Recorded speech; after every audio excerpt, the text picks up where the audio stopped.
মজিদ ভাই, ও ভাবি, আসেন আসেন আসেন, বসেন। আপনার হাতে আঘাত পাওয়ার খবরটা পেয়ে আমি ছুটে আসলাম। কি করে হলো এটা?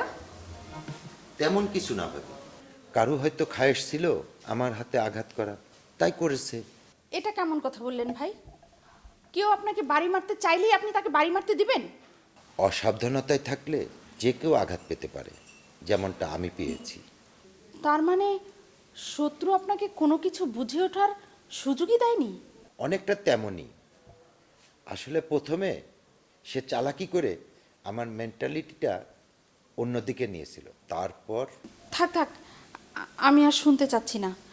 কিন্তু কার সাথে এরকম শত্রুতা আপনার, যে নাকি আপনাকে এইভাবে আঘাত করে গেল?